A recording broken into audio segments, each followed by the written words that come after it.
இங்க ஒருத்தன் அவதார் மாதிரி வந்து எல்லாரும் அடிச்சு வேலை வாங்கிட்டு இருக்கான். அதை பார்த்துட்டு இருந்த ஒருத்தனும் அவன் காலில் இருக்கிற சங்கிலி சுழட்டி விடுவான் பாருங்க. அது இவன் மேலே போட்டு அப்படியே கீழே விழுந்துருவான். அப்புறம் ஆளுக்கு ஒருத்தனை பிடிச்சிக்கிட்டு அவங்க மேலே இருக்கிற துணியை விலைக்கு விடுறாங்க. விலைக்கு விட்டோன்னே வெயில் பட்டு அப்படியே கொஞ்சம் கொஞ்சமாக கருகிட்டு இருக்கானுங்க. இவங்களுக்குலாம் என்னமோ ஆயிடுச்சு, நம்ம போய் ஆளை கூட்டிட்டு வரலான்னு சொல்லி எல்லாரும் ஓட அதுக்குள்ள வந்து இவங்களோட சங்கிலியெல்லாம் ஒன்னா வச்சு ஆயுதத்தை வச்சு அடிச்சு உடைக்கிறானுங்க. அதில் ஒருத்த மட்டும் தப்பிச்சிருவான். வேகமாக வெளியே ஓடலான்னு சொல்லி பார்க்குறான். அந்த நேரத்தில் ஒரு கோடாரி வந்து முதுகுலேயே பட்டு அப்படியே அங்கேயே இறந்து போகிறான். பார்த்தா போனானுங்கள அவங்களாம் ஆளை கூட்டிட்டு வந்திருக்கானுங்க.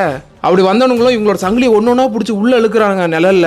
இவங்க என்ன பண்றதுன்னு தெரியும் யோசிச்சுக்கிட்டு இருக்கும்போது ஹீரோக்கு பயங்கரமா கோவம் வந்து எகிரிப்பா அவங்களோட கூடாரத்தை உடைக்கிறான். உடச்சி திரும்ப அவங்க மேல வெயில் படுது. அப்ப அந்த அவதார கூட்டம் இவங்களுக்கு எல்லாம் பேய் பிடிச்ச மாதிரி பண்ணிட்டு இருக்கானுங்க. அவங்களுக்கு அவன் தான் கரெக்ட்னு சொல்லி அவுத்து விடுவானுங்க பாருங்க. ஒரு பயங்கரமான நாய் வந்து நிக்குது. வந்த நாய் எல்லாரும் பரட்டி போட்டு பயங்கரமா கடிச்சு கொதறிட்டு இருக்கும்போது ஹீரோ வந்து அது தசை திருப்பணும் அப்படின்னு சொல்லி கூப்பிடுவான். அதோட வேகமா வரும்போது நகர்ந்துருவான். அப்புறம் ஒரு மரத்தோட பொந்து மாதிரி இருக்கு, அதுக்குள்ள போய் மாட்டிக்குது. அந்த நேரத்தை பயன்படுத்தி ஹீரோட ஃப்ரெண்டும் சங்கிலியை உடைச்சிட்டு வேகமா மேல ஓடிக்கிட்டு இருக்கான்.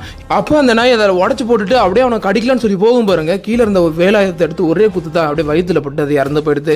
ஹீரோவும் தப்பிச்சு போலன்னு மேலே போறான். அப்போ ஃப்ரெண்டுக்காரன் வந்து ஒரே இடத்துல நின்றுட்டு இருக்கான். என்னடா ஆச்சுன்னு சொல்லி பார்த்தா அவனோட வயிற்றுல வந்து அம்பு பட்டிருக்கு. அவன் திரும்பவும் இன்னொரு அம்பு பட்டு அப்படியே கீழே விழுறான். அப்புறம் அந்த அவதார் கேங்கு சேர்ந்தவனுங்கெல்லாம் ஹீரோவை பிடிச்சி கீழே இழக்க அப்படியே கீழே விழுந்துருவான். இந்த வாய்ஸ் ஓவர் வந்து எப்படி இருக்கு, இதில் என்ன சேஞ்சஸ் பண்ணணும் அப்படின்னு சொல்லி ஒரு கமெண்ட்டை தட்டி விடுங்க.